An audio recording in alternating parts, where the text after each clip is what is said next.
Ito mga idol yung ating bagong project, strip to. So ito ang status niya before. Yung kanyang hood is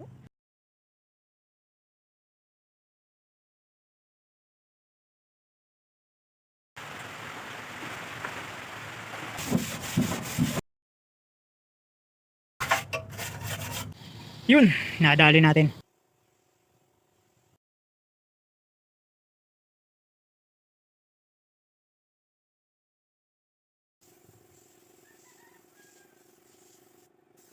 Ito na nga yung ating yari.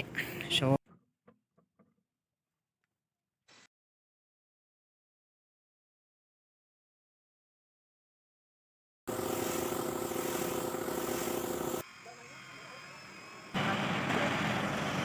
ayan na, finish na. Ito na yung ating final part, finished product. Ito mga idol yung ating bagong project, strip to metal. So ito ang status niya before. Yung kanyang hood is bitak-bitak and then pumutok na yung iba, tumalsik na kung saan napunta. So meron siyang sticker sa ibabaw. So alisin natin yan and then ito kupas na ang kanyang mga gilid. Yung bubong niya ayos naman ng status, may mga kaunti lang nagalos. Ayan. So wala namang crack. And then yung kanyang salamin, di bubong. Ito naman yung bubong kupas talaga malala. So kayod talaga yan sa hanggang sa lata. Kasama sa napag-usapan yung pagkakayod na rin at paglalata. Itong kaunting portion na ito. Siyempre kasama na yung mags. Nakukulayan. So kulay pula yung kanyang caliper. Una huli and then yung kanyang bumper is kailangan ding ayusin i-fiber. Fix it with fiber mat. So itong kanyang likod ganun din. Kupas-kupas, putok-putok na. So yan ang kanyang status before. Ito may tama din siya. Pero yung salamin is good condition, walang mga crack. Medyo kulang lang siya dito ng wind visor nga ba ito. So ito kulang siya nito. Isa. Dun sa passenger side. So yung salamin wala namang bitak. Pagdating dito, side mirror okay din ang condition. Medyo kupas din talaga. So strip to metal. Yung kanyang wiper is kulang ng isa. Ngayon i-check natin yung kanyang mga panloob. Okay yan, na-check ko na yan. Ang titignan natin is yung kanyang battery. Ano ang status ng battery? Ito ba ay ano ang brand para meron tayong basihan once na matapos natin ang unit. Okay. So ang kanyang battery ginamit is Amaron, pero mas malaki itong Amaron na ito. Finishing part, so gumamit tayo ng circular na number 120. Ang talim. Kasi yung nauna is 36. Ginagamit natin yung paraan yan para kumbaga first assault dapat magaspang para mabilis numipis yung pintura at masilya na ating inaalis. And then kapag manipis na, hindi naman natin kailangan isagad sa lata kasi babakas, magkakaroon ng marka ang ating lata. Kaya iwasan natin na sumagad yung ating number 36 na lata para malis natin ang paggamit ng masilya. Kasi para mawala yung kailangan gamitan ng masilya. Ngayon, ang ating pang final para sa ID niyan is number 120 na flap disc. So pwedeng pwede yun. Kayang-kaya ng tabunan ng masilya yun.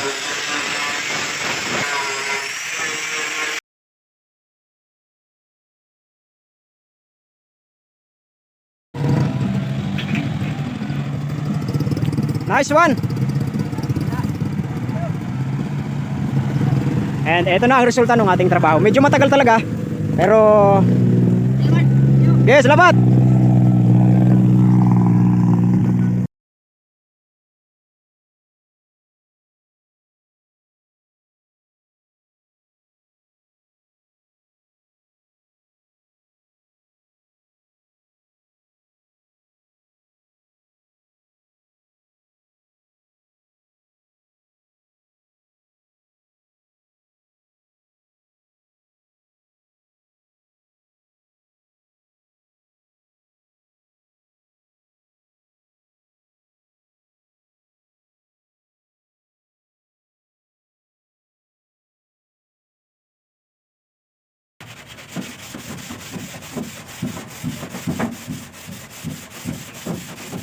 Yun dapat talaga kinakalas para mas maaluan, mas maganda ang moves natin. O, kalas.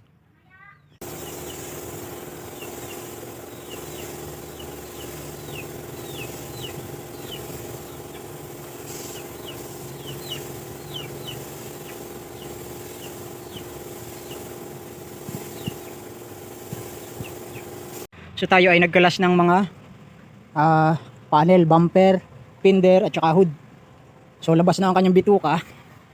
Ang kasunod niyan is lilinisin muna natin and then saka tayo magko-cover primer, kulay.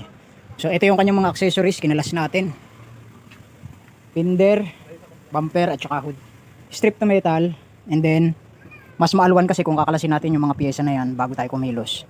para walang matirang mga dumi doon sa singit-singit.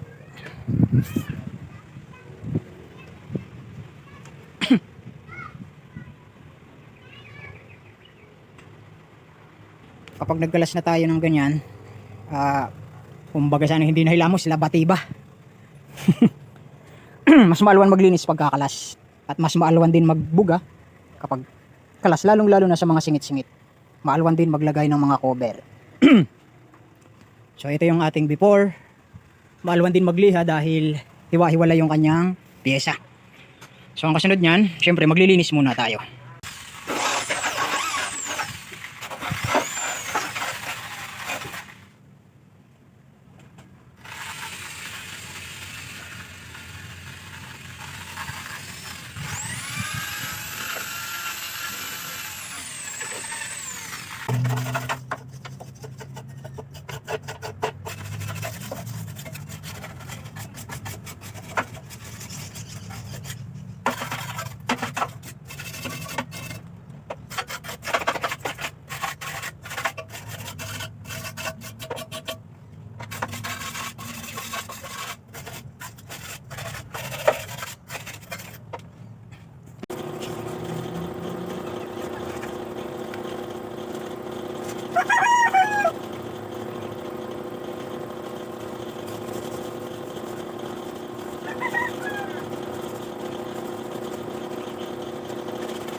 Isa natin mga lodi. Ngayon, ang kasunod natin gagawin is magpa-primer tayo before tayo mag-apply ng color para mas maalwan yung galawan natin.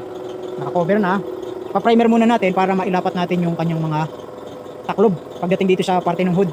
Kasi naandyan ang masiselang pyesa. Kaya kailangan ay maibalik agad yung kanyang cover na hood. So magpa-primer muna tayo ngayon para makatuyo ng maganda hanggang bukas. So pwede na tayong mag-apply ng kulay. Yun, nadali natin. So patutuyuin natin yan hanggang bukas. Saka tayo babanat ng kulay. Pero syempre bago yan natin kakanain ng kulay, magliliha pa tayo at mag-cover sa panloob at saka sa labas. Yan, may mga tama pa ng masilaw. Syempre ito pa. At ito malinis na. Ngayon magkakahid pa tayo ng kauntian dito sa area na ito.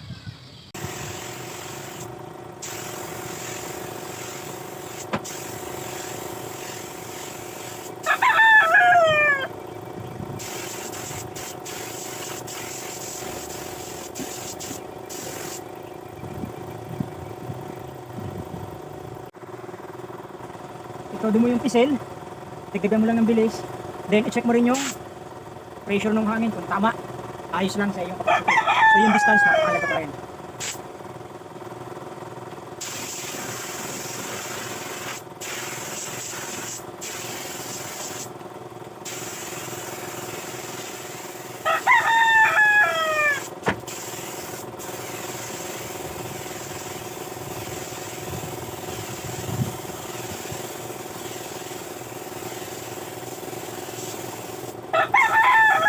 Na mabira natin yung mga singit-singit na yan na pinagkabitan ng bumper para mas maganda ang ating pagyari ng pintura.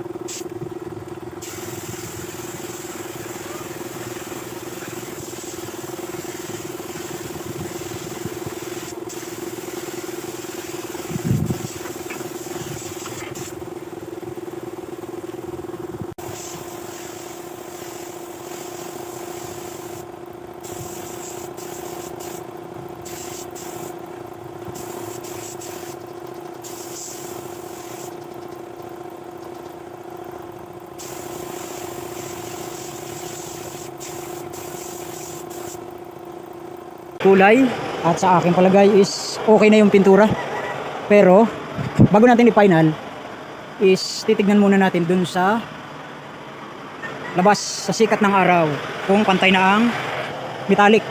Hindi natin makikita pagka nasa madilim na area kung okay yung metallic o hindi, kasi kung minsan nagkakaroon yan ng problema sa metallic kapag hindi natin na-i-assess sa liwanag ng araw. So ngayon ilalabas natin para malaman.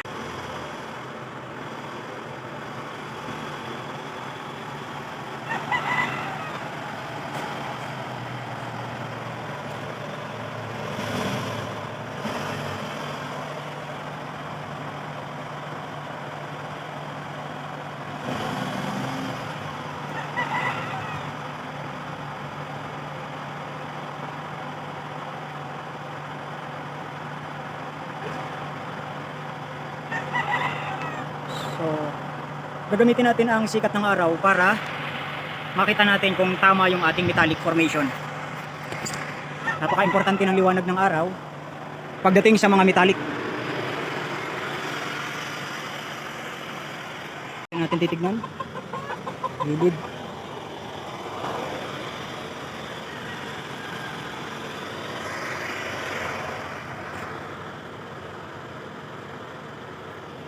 Pwede na. Tama. So walang lalaglag ng mga metallic. So walang deformation. Pwede na tayong mag-apply ng top coat. Magpapatuyo lang tayo and then top coat na. Kapag metallic, hindi natin pwedeng lihahin. Ang kailangan pag metallic is meron tayong tinatawag na gasa. Pangalis ng mga magagaspang na alikabok. Ating bumper. So natanggal na yung ibang mga pintura, maglilihan na lang. Plastic. And then ito naman yung status ng ating pintura, mga panloob at panlabas. So okay na. Ayan. Ayan. Bubong. Yan, naka semi top coat na yan. Paikot. Ngayon ay nagliliha ako ng bumper. Itong bumper ang malaki ang trabaho. Dahil sagad dun sa plastic yung ating pintura. Inaalis. Ating balatan, pinalabas natin yung mismong plastic, hindi nag-apply tayo ng primer. And then itong mga maliliit na tama ng masilya, yan yung mga may mga diferensya ukab dun sa plastic. Yan. Pinila pa natin yan para pag tayo ay nag-spray na ng primer, talagang makinis, wala siyang mga ukab-ukab dun sa plastic. Then pag nag-apply tayo ng kulay, mas klaro, mas makinis ang kalalabasan. Kasi kung hindi natin gagawin yun, ay bungi-bungi yan. Parang yan ay ukab-ukab, parang mukhang tagyawatin. Na kailangan natin fill upan yung napakaliliit na butas before tayo mag-apply ng kulay. Meron pang isa, ayun. Ito naman yung ating pagkakabitan dun. Bago natin ikabit, syempre pinturado na.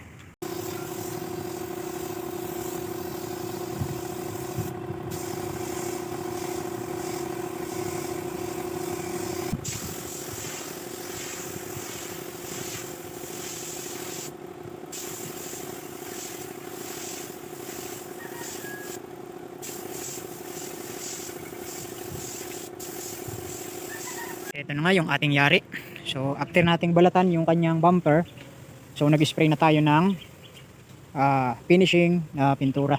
So ito ang kinalabasan. Patutuyuin lang natin and then pwede nang isalpak. Ilayan, ayan. Yun na yung ating part na kailangan gawa ng paraan. So itong likod okay na. Ating ilalagay. So magkakat tayo dito. Ayan.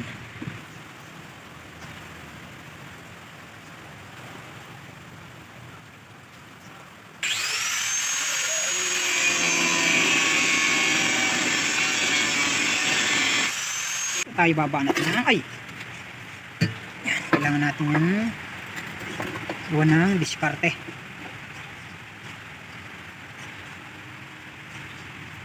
Tama muna natin yung clearance.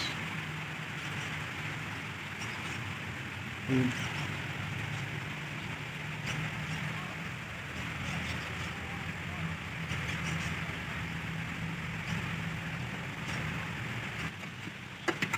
So yan.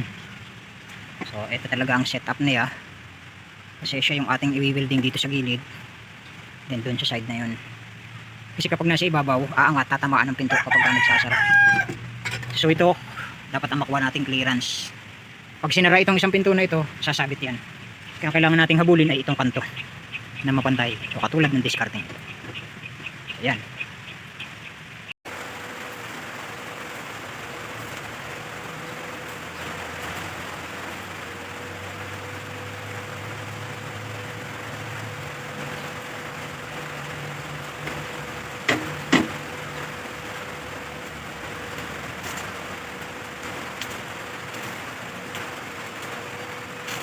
Na yan, buo na yung kanto, tanggal na yung bulok. So, primer, masilya. Idol, inilabas ko yung ating unit na ginagawa para mas maklaro natin kung talagang maganda yung ating metallic before tayo mag final top coating. So ito na, nilabas natin sa area kung saan napakaganda ng timing ng liwanag at saka yung area walang mga abala. Para ma-check ko kung talagang maganda ang kalalabasan ng ating pag-apply ng top coat. Dito natin yan sisipatin and then dito na rin natin yan bubugahan ng top coat clear para mas sigurado tayo sa ating ginagawa. Medyo may patak nga doon ang metallic. Yun ang isa pa sa una-una nating iniiwasan, magkaroon ng mga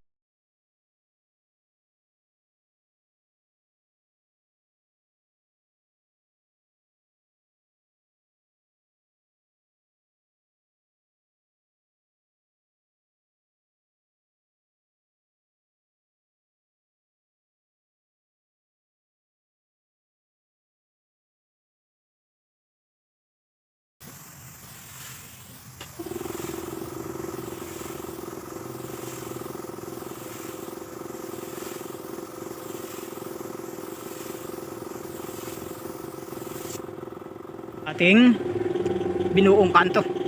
Kailangan black primer ang ating gamit.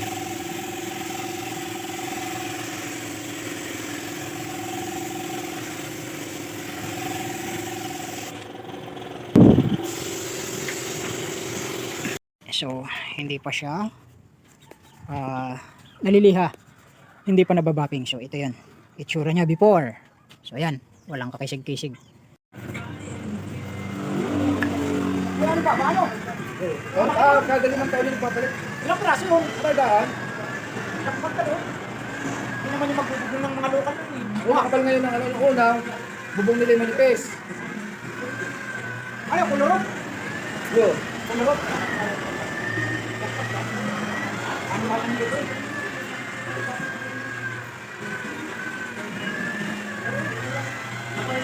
Utang ko na parang, ano yun na? Hindi ko na lagay na papakawas naman.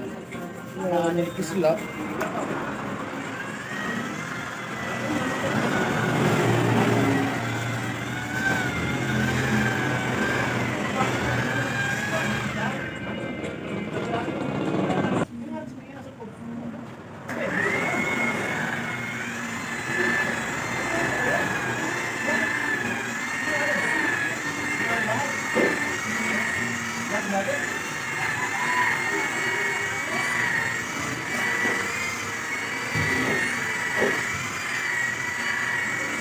Magana pa ito? Ha? Magana pa?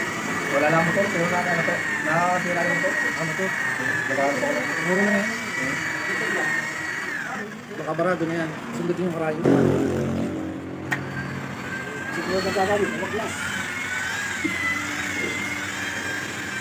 Nakakasira rin yung dami. Ito na. Dalawa. Ito yung compressor niya. Yung kanya. Ayun, malakas yung pressure na. Ay, nagawa ng compressor. Kahit ano, balunggay, kakain yan. Balunggay. Wala ko, balinoy. Kahapon eh. Mabuti ay nakarakaw na, tawa ka pa. Ayos mo balinghoy kagabi, Mark? Mark? Hoy! Ayos yung balinghoy. Oo ah! Bitin nga ako eh. Nakakaisa na ako, wala na. Yung kagabi! Ay, wala na.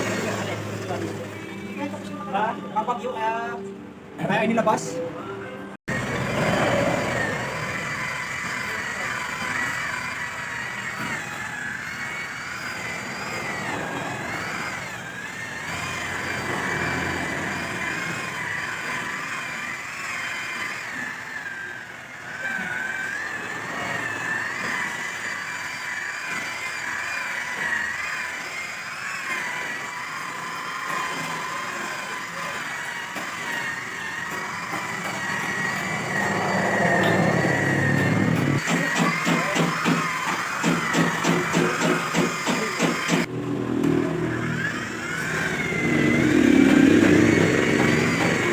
Mga idol, yung resulta ng ating trabaho na script to metal.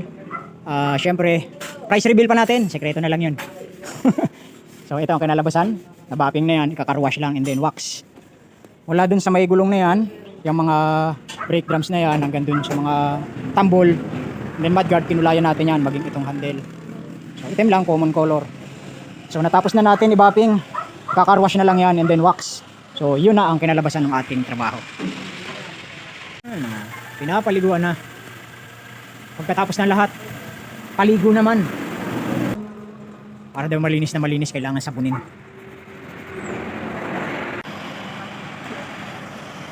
Ayan na, finish na. Ito na yung ating final part, finished product.